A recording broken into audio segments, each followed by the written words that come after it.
नमस्कार, आप देख रहे हैं आपका हरकारा। मैं शशिरंजन मिश्रा। आज हमारे साथ जुड़े हैं महात्मा गांधी केंद्रीय विश्वविद्यालय के गांधी एवं शांति अध्ययन के सह आचार्य डॉक्टर असलम खान सर अंतर्राष्ट्रीय मामलों के जानकार हैं एवं चिंतक। आपका हरकारा पे आपका बहुत बहुत स्वागत है। बहुत धन्यवाद आपका। सर, पहला सवाल कि दक्षिण एशिया के साथ भारत का वर्तमान संबंध कैसा है?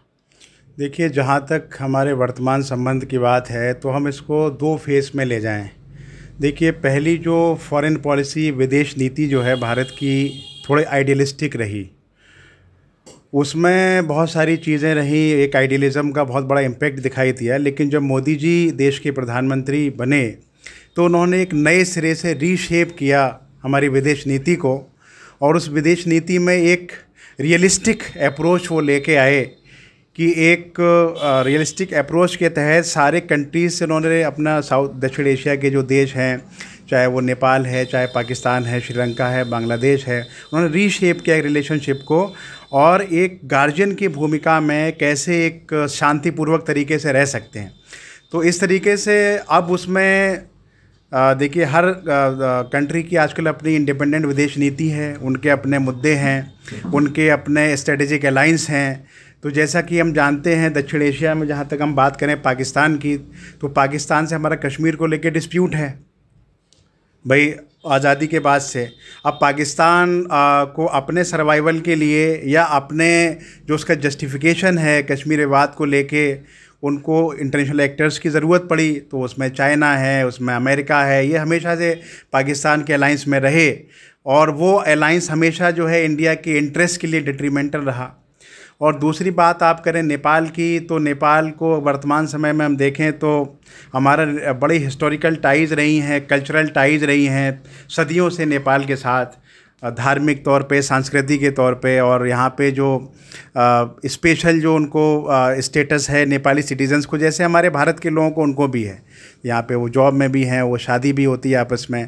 लेकिन कुछ सीमा विवाद जो है, क्योंकि मैंने बताया कि जब इंटरनेशनल एक्टर्स आपके उसमें इन्वॉल्व हो जाते हैं, जैसे चाइना आज भारत का कॉम्पिटिटर है, तो उन्होंने देखा कि भाई कैसे जो है एनसर्किल किया जाए, कैसे अपना एक बार्गेनिंग टेबल पे इंडिया को प्रेशर में लिया जाए।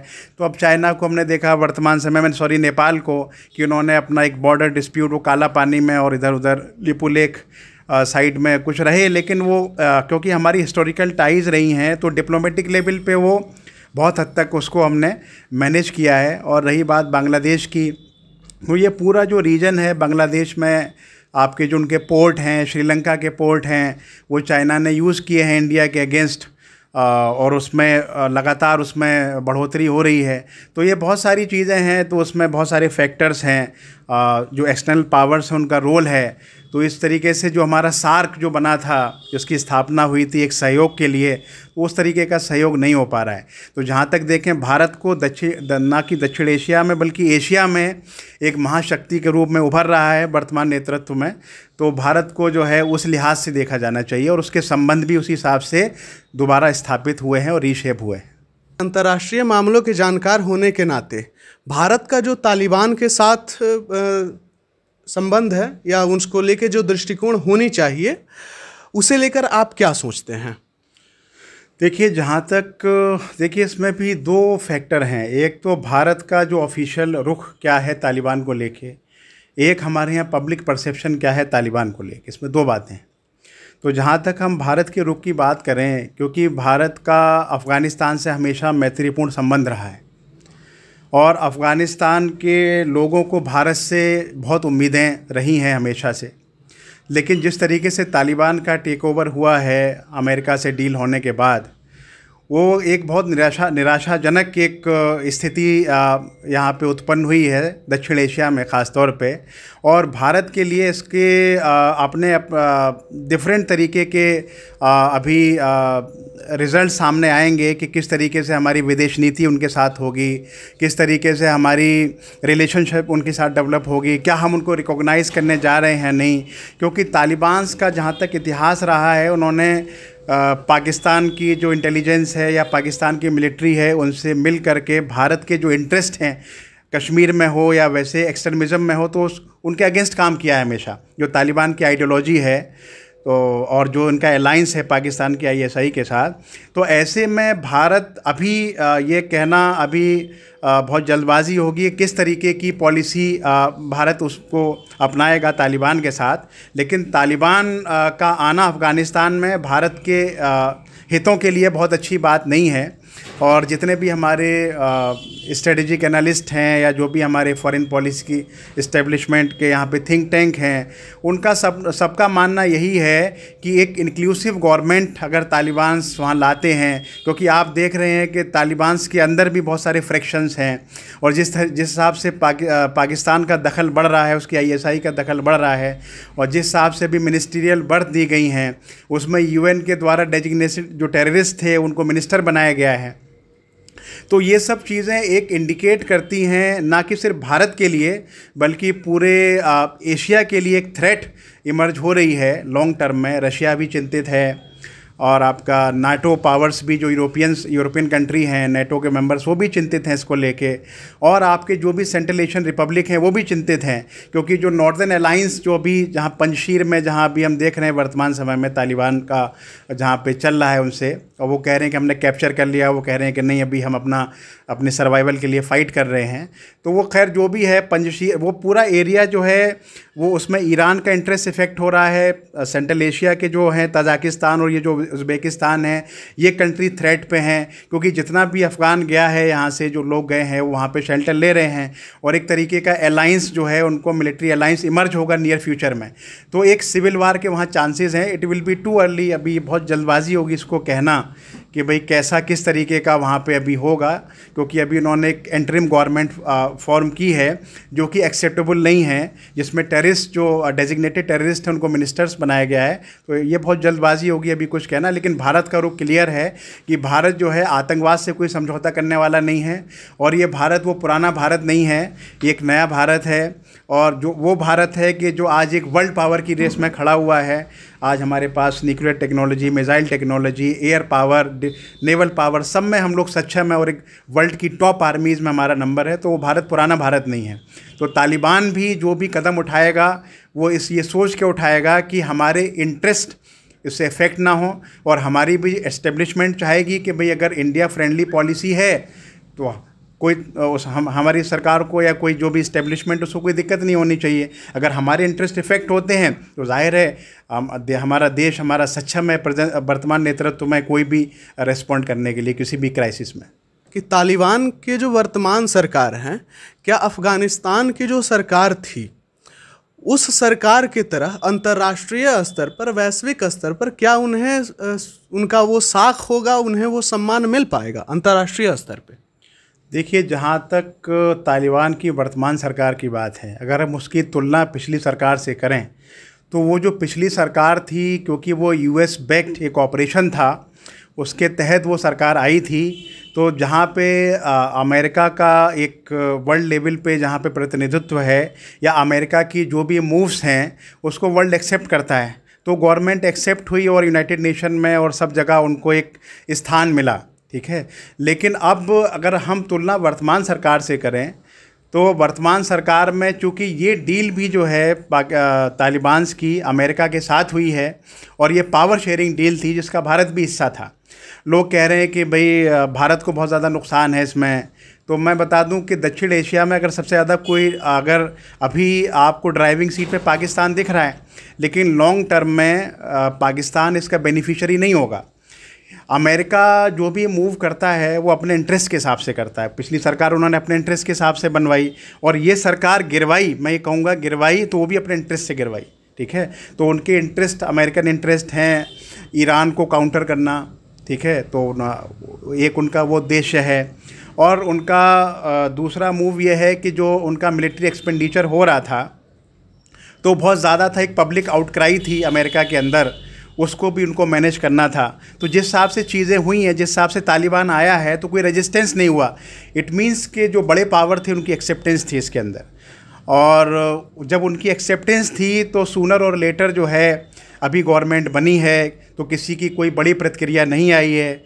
यूनाइटेड नेशंस की टीम भी वहाँ आई है, उन्होंने भी हेल्प के लिए कहा है। और चाइना रशिया आप देख ही रहे होंगे आजकल वो अपना उनसे रिलेशनशिप मेंटेन करने के लिए उनके एम्बेसीज़ में, और एक अलायंस इमर्ज हुआ है वहाँ पे Pakistan, China, Russia. Russia Bharat का मित्र रहा है, लेकिन जहाँ पे इंटरेस्ट की बात आती है, क्योंकि भारत का वेस्ट के साथ क्लोज़ होना भी रशिया को बहुत उनके लिए अच्छा सिग्नल नहीं था। तो बहुत सारे स्ट्रेटेजिक फैक्टर्स होते हैं। तो अब वर्तमान सरकार का जो भविष्य है, क्योंकि अब दो बड़ी पावर जो है न्यूक्लियर पावर, जो कि यूनाइटेड नेशंस के मेंबर भी हैं, उसमें चाइना और रशिया हैं, और बैक सपोर्ट यूएस का भी है। तो भाई उनको अब रिकॉग्निशन तो एक तरीके से है इनडायरेक्ट। अब ये आने वाले समय में धीरे धीरे रिकॉग्नाइज़ करेंगे, क्या करेंगे, क्योंकि यूनाइटेड नेशंस की सिक्योरिटी काउंसिल में जो है अभी इनको जिसका भारत के अध्यक्षता भारत के पास है, तो उसमें भी इनको जो है टेररिस्ट उसमें उस कैटेगरी से नहीं रखा गया और इनको एक पॉलिटिकल एंटिटी की तरह देखा गया। जब किसी भी संगठन को आप पॉलिटिकल एंटिटी की तरह देख रहे हैं तो इसका मतलब ये है कि आगे जाके जो है आपने उसकी एक्सेप्टेंस हो गई अगर आपने पॉलिटिकल एंटिटी। क्योंकि अगर यहाँ पे आप अगर आतंकवाद को उनसे जोड़ के देखते हैं तो या तो आतंकवाद वर्ड को रिकंस्ट्रक्ट करना पड़ेगा, ठीक है। तो इसमें वेस्ट खुद अपने जो बनाए हुए उनके टूल्स हैं उस जाल में फंस गया है। या अगर यहाँ पे ऐसे अगर अपने इंटरेस्ट को देखता है तो दूसरे हिसाब से वो तालिबान को उसको सपोर्ट करना होगा, ठीक है। तो ये सूनर और लेटर जो है ये लोग एक्सेप्ट करेंगे। और हमारी जो जहाँ तक भारत की बात है वो भी अपने हितों को देखते हुए उनसे संबंध स्थापित करेगा। बैक चैनल डिप्लोमेसी हमारी चल रही है। भारत की तरफ से कोई भी आधिकारिक अभी स्टेटमेंट ऐसा नहीं आया है उसको लेके। हमारे मीडिया का मत अलग है, लेकिन जो भारत का जो आधिकारिक मत है भारत सरकार का, अभी तक भारत सरकार ओपन नहीं हुई है। लेकिन हमारी बैक चैनल डिप्लोमेसी दोहा की जो पीस अकॉर्ड थी वहाँ से चल रही है, जिसका भारत हिस्सा रहा है। सर, पाकिस्तान का जो हस्तक्षेप है अफ़गानिस्तान को लेकर, ऐसा कहा जा रहा है, ये सही है या गलत? ऐसा सुनने में आ रहा है कि पाकिस्तान सहयोग कर रहा है तालिबान को। भाई ये कहा नहीं जा रहा है, ये बिल्कुल कटु सत्य है कि पाकिस्तान ये तालिबान को लाने में पाकिस्तान का बहुत बड़ा रोल रहा है। और जिस हिसाब से ये जितने भी अभी मिनिस्टर बने हैं उसमें से कुछ पाकिस्तान की जेल में बंद थे जिनको अमेरिका के कहने पे छोड़ा गया, ठीक है। उसमें आपके ये हक्कानी नेटवर्क है, उसमें आपके और भी जो तालिबान की बड़ी लीडरशिप है उनके नेता जो हैं ये सब उन पाकिस्तान की जेलों में बंद थे, जिनको छोड़ा गया, उनको फिर कतर में लाया गया। और पाकिस्तान का एक बहुत बड़ा रोल रहा है। लेकिन किसी ने ये दूसरी तरफ अगर दूसरे एस्पेक्ट को देखें तो यहाँ पे थोड़ा मिस कैलकुलेशन जो है अमेरिका से ये हो गया कि जिस हिसाब से चाइना ने एक तरीके से कॉलोनाइज़ कर लिया है पाकिस्तान को, तो पाकिस्तान का प्रभाव होने का मतलब जिस हिसाब से आप देखिए पाकिस्तान और चाइना एक ही भाषा बोल रहे हैं इस टाइम। वो इसलिए बोल रहे हैं कि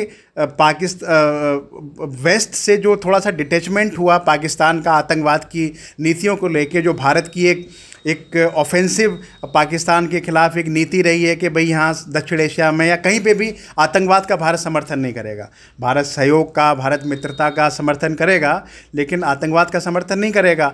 उसमें पाकिस्तान काफ़ी अलग थलग पड़ गया। उस जब अलग थलग पड़ने वाली स्थिति में उसको एक सहारा मिला, वो चाइना से मिला, ठीक है। चाइना ने बहुत बार मसूद अजहर को वहाँ पे वीटो किया, यूनाइटेड नेशन की सिक्योरिटी काउंसिल में वीटो पावर यूज़ किया जब उसको इंटरनेशनल टेररिस्ट डेजिग्नेट किया जा रहा था। तो ये सारी चीज़ें रहीं। तो अब ये दोनों एक दूसरे की ज़रूर अलायंस फॉर कॉम्प्लीमेंट्री इंटरेस्ट है। तो जिस हिसाब से तो ये सारी चीज़ें उसके अंदर ये सारे फैक्टर हैं। और दूसरी चीज़ ये है कि भाई पाकिस्तान का प्रभाव अभी है वहाँ पर। अभी जो पंजशीर में जो अभी इनका तालिबान का और उनसे नॉर्दर्न अलायंस से जो अभी झड़प हुई है उसमें ऐसी चीज़ें, ऐसे एविडेंस सामने आए हैं कि पाकिस्तान की जो एयरफोर्स है उन्होंने कुछ बम्बार्डमेंट्स किए हैं उनके ठिकानों पे, जिससे कि तालिबान वहाँ तक इजीली पहुँच सका। तो पाकिस्तान का प्रभाव है, अभी रहेगा, और चाइना का भी प्रभाव रहेगा वहाँ पे। अब उस स्थिति में हमें ये देखना है भारत को कि अपने हितों को हम कैसे देखते हैं और कैसे प्रोटेक्ट करते हैं। सर, जैसे एक तरफ से पाकिस्तान, एक तरफ से चाइना, फिर पाकिस्तान तालिबान का सहयोग कर रहा है, इस अनुसार भारत को अपनी सुरक्षा कैसे करनी होगी, किस दृष्टिकोण से और किस स्तर पे? देखिए, तालिबान की जहाँ तक बात करें तो उनके ऑफिशियल स्टेटमेंट जो भी आ रहे हैं, तो उन्होंने एक बात बार बार वो दोहरा रहे हैं उनके स्पोक्स पर्सन, कि हम इसको किसी दो देशों की लड़ाई का माध्यम नहीं बनने देंगे अफ़गानिस्तान को। एक उनका जो ऑफिशियल स्टेटमेंट है, तो वो जानते हैं कि पाकिस्तान और इंडिया की एक राइवलरी है कश्मीर मुद्दे को लेके, और पार्टीशन उसका बहुत बड़ा एक रीज़न था। तो उसमें अभी अफ़गानिस्तान की जो पॉलिसी है वो ये है कि तालिबान की पॉलिसी कि वो हर चीज़ को, जैसे उन्होंने अपने आप को बड़ा लिबरल एक तरीके का पोस्चर है, जो कि उनकी, हम पिछले तालिबान की बात करें तो मैं इसको न्यू तालिबान कह रहा हूँ, कि इसमें वो वुमेंस राइट की बात कर रहे हैं और राइट्स की बात कर रहे हैं। तो भारत की सुरक्षा की जहाँ तक बात है, तो मैंने आपको बताया कि भारत अपनी सीमाओं की हमारी सेनाएं जो हैं वो सुरक्षा करने में बहुत सक्षम हैं। भाई, अगर हम कंपेयर करें तो पाकिस्तान बहुत ज़्यादा ताकतवर है अफ़गानिस्तान से अगर हम तुलना करें तो पाकिस्तान एक प्रेशर स्टेज पे है इस वक्त। और अफ़गानिस्तान को हम बात करें तो अफ़गानिस्तान कोई ऐसा स्टेप अभी नहीं लेगा जो कि भारत के हितों के अगेंस्ट हो। अगर ऐसा होता है तो मैं आपसे पहले भी कहा था कि हमारी सेनाएं सक्षम हैं, हमारा नेतृत्व सक्षम है कोई भी स्थिति हैंडल करने के लिए। और वेस्ट को जो है, वेस्ट इंडिया को एक नेचुरल एलाई की तरह देखता है, क्योंकि भाई अगर चाइना, रशिया, पाकिस्तान, ये जो एक्सिस है अगर ये इमर्ज होती है तो उस प्रभाव को काउंटर करने के लिए इंडिया वेस्ट के लिए मजबूरी है। तो वेस्ट को इंडिया से अलाइंस करना ही है, चाहे वो मिलिट्री फॉर्म। अब क्वेड को हम देख रहे हैं, क्वेड उसका पार्ट है, उसमें भारत उसका हिस्सा है। और भी बहुत सारे अपना, आपने देखा होगा अमेरिका से हमारी स्ट्रेटेजिक पार्टनरशिप है मिलिट्री को लेके, फ्रांस से लेके जो भी यूरोपियन पावर्स हैं बड़े, तो उनसे हमारी जर्मनी से भी बातचीत हुई है। और जो भी देश हैं जो शांति चाहते हैं, जो स्थिरता चाहते हैं, भारत उनसे बात कर रहा है, क्योंकि हमारा मैत्रीपूर्ण हमारा इतिहास रहा है। हमारा कभी किसी पे आक्रमण का इतिहास नहीं रहा भारत का, कभी हम आक्रांता नहीं रहे कहीं। तो हमारा जो एक पीसफुल कोएग्जिस्टेंस की जो थ्योरी है भारत की, उसको अपनाएगा। लेकिन अगर कोई हमारे ऊपर अगर उस दूसरे सेंस में देखेगा तो हमारी सेनाएं और हमारा नेतृत्व सक्षम है हमारी सुरक्षा के लिए। बहुत बहुत धन्यवाद सर। अब आप देखते रहिए आपका हरकारा।